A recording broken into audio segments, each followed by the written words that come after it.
A great summer vacation. I just returned from the greatest summer vacation.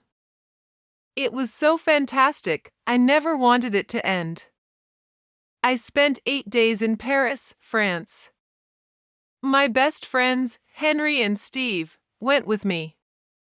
We had a beautiful hotel room in the Latin Quarter, and it wasn't even expensive. We had a balcony with a wonderful view. We visited many famous tourist places. My favorite was the Louvre, a well-known museum. I was always interested in art, so that was a special treat for me.